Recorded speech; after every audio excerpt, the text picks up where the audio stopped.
Hi friend, विद्या मंथन YouTube channel में आपका स्वागत है। तो आज हम लोग एक नए वीडियो के साथ आ चुके हैं। तो आज हम लोग बात करेंगे डीआरडीओ रिक्रूटमेंट 2022। डीआरडीओ की तरफ से एक रिक्रूटमेंट का नोटिस आया है, तो आज हम लोग उसी पे बात करेंगे। इसका क्या क्राइटेरिया है, कैसे इसे फॉर्म फिल करेंगे, क्या क्या एलिजिबिलिटी क्राइटेरिया है, कितना इसमें पोस्ट है। तो आइए चलते हैं। आप इस मेरे चैनल पे नए हैं तो मेरे चैनल को सब्सक्राइब कर दें और बेल घंटी को दबा दें, जिससे कि टाइम टू टाइम आपको नोटिफिकेशन मिलता रहे। तो चलिए चलते हैं हम लोग notification. Friends, government of India, ministry of defence and research and development organisation DRDO।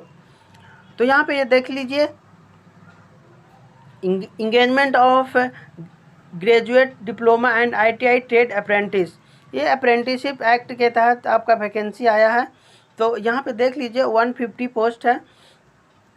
तो यहाँ पे कैटेगरी है, ग्रेजुएट अप्रेंटिस का कैटेगरी है। इसमें आपका 40 सीट है, जिसमें आपका क्वालिफिकेशन क्राइटेरिया है BE BTech in relevant branch. इसका स्टिपेंड है 9000 पर मंथ। सेकेंड है टेक्नीशियन डिप्लोमा अप्रेंटिस, इसमें डिप्लोमा इन रिलेवेंट ब्रांच, इसमें पोस्ट है 60 और इसमें स्टिपेंड है 8000 पर मंथ। और थर्ड है आपका ट्रेड अप्रेंटिस, ये है ITI पास आउट, NCVT और SCVT। इसमें 50 पोस्ट है। ये अभी स्टिपेंड आपको यही लगभग 7000 8000 के लमसम रहेगा। इसका लास्ट डेट ऑफ एप्लीकेशन है 7 फरवरी 2022। और आप इस वाले वेबसाइट पे जा करके आप रजिस्ट्रेशन कर लेंगे और वहाँ से फॉर्म फिल कर लेंगे। तो हम लोग पहले आप चलते हैं एलिजिबिलिटी क्राइटेरिया हम लोग देख लेते हैं। टर्म एंड कंडीशंस, इसका क्या टर्म्स एंड कंडीशन है, कौन इसे कौन एलिजिबल है, कौन कौन इसे फॉर्म फिल कर सकता है। तो चलिए हम लोग चलते हैं। तो फर्स्ट नंबर पे है कि आपका जो भी आप क्वालिफ़िकेशन है वो एक मान्यता प्राप्त यूनिवर्सिटी से होना चाहिए। सेकंड में है कि आपका जो आप क्वालिफ़िकेशन BE BTech या डिप्लोमा है, तो उनके लिए यहाँ पे है कि ये वेबसाइट पे जा कर के रजिस्ट्रेशन करना मैंडेटरी है। एंड ITI कैंडिडेट ये वाले वेबसाइट पे जाके रजिस्ट्रेशन करना मैंडेटरी है। थर्ड नंबर पे है कि आपका जो क्वालिफ़िकेशन है वो रेगुलर होना चाहिए। फोर्थ नंबर पे यहाँ पे है कि BSc and BCom pass out student portal पे जाएंगे, वेबसाइट पे जाएंगे, वहाँ पे एक पार्टिकुलर फील्ड है। हर सेक्शन के लिए 3 सेक्शन के लिए एक पार्टिकुलर फील्ड वहाँ पे दिया हुआ है। तो आप जो भी आप सूटेबल है, एलिजिबल है, जिस पोस्ट पे हैं, जिस क्वालिफ़िकेशन में है, तो वहाँ पे जा कर के सेलेक्ट करके और वहीं से आप रजिस्ट्रेशन करें। फिफ्थ नंबर पे बोल रहा है कि post graduation is not eligible for this post, post graduate वाले इस पोस्ट के लिए एलिजिबल नहीं हैं। 6 नंबर पे बोल रहा है कि ट्रेनिंग के दौरान अगर कुछ भी मतभेद होता है, कुछ भी मिसबिहेव होता है, तो आपको वहाँ से टर्मिनेट कर दिया जाएगा। 6 नंबर पे है कि आप ऑलरेडी अप्रेंटिसशिप का ट्रेनिंग कर चुके हैं या करंट में कर रहे हैं, तो इस पोस्ट के लिए एलिजिबल नहीं है।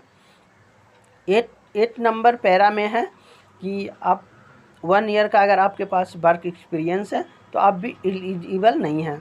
9 नंबर में यहाँ पे है कि आपका मिनिमम एज जो होना चाहिए वो 80 ईयर का होना चाहिए। ये आपको 1 जनवरी 2020 तक आपको 80 ईयर होना चाहिए मिनिमम क्वालिफ़िकेशन। ये आपका 12 मंथ का ट्रेनिंग है। ये आपको एम्प्लॉयमेंट नहीं करेगी, ये ओनली ट्रेनिंग ही करवाएगी। ट्रेनिंग करने के बाद अगर आप सूटेबल हैं, वैकेंसी है, तो आपको रख लिया जाएगा, नहीं तो आपको एक सर्टिफिकेट दे करके आपको टर्मिनेट कर दिया जाएगा। 11th पैरा में बोल रहा है कि आपको रिक्रूटमेंट प्रोसेस के दौरान TA DA आपको नहीं दिया जाएगा। 12th पैरा में है कि आपको ट्रेनिंग के दौरान कुछ भी आपको रहने खाने कुछ भी एकोमोडेशन आपको नहीं दिया जाएगा। 13 नंबर पैरा में है ये आपको एम्प्लॉयमेंट नहीं करवाएगी, ये ओनली एक ट्रेनिंग है। ये आपको वर्क एक्सपीरियंस के लिए आप करना चाहते हैं तो अप्लाई कर सकते हैं।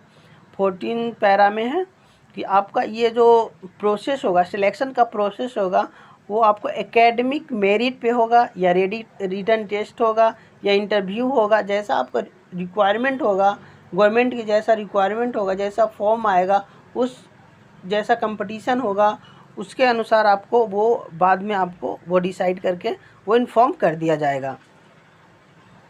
अब यहाँ 15 नंबर में है कि आपको कोई भी इसमें फ्रॉड नहीं है, कोई भी पर्सनल जाके कांटेक्ट करके यहाँ पे नहीं जा सकते हैं, मतलब कोई भी इसमें वो नहीं चलेगा।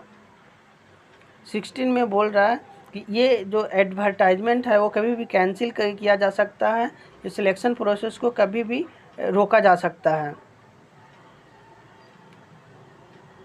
अब हम लोग देखते हैं हाउ टू अप्लाई करने के लिए फर्स्ट हम लोग को एलिजिबिलिटी क्राइटेरिया देखना है। हम ऊपर में आपको बता दिए हैं, आप देखिए कि आप उसके लिए सूटेबल हैं तो आप यहाँ पे ये वाले वेबसाइट पे जा करके वहाँ पे आप रजिस्ट्रेशन कर दीजिए।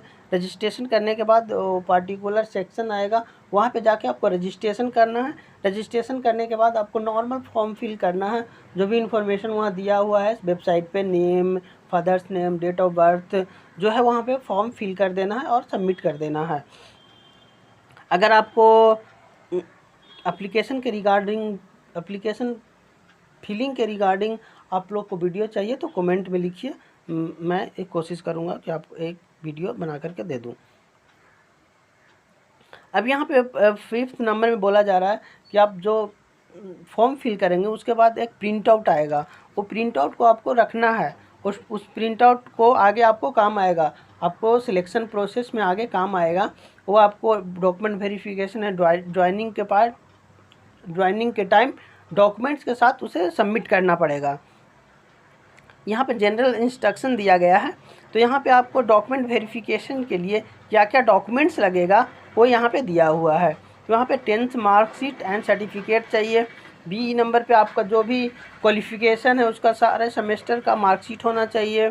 फिर आपका degree, provisional degree, diploma, ITI certificate, मतलब कि प्रोविज़नल सर्टिफिकेट होना चाहिए।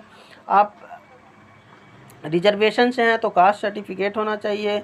फिर PWD कैंडिडेट हैं तो PWD सर्टिफिकेट होना चाहिए।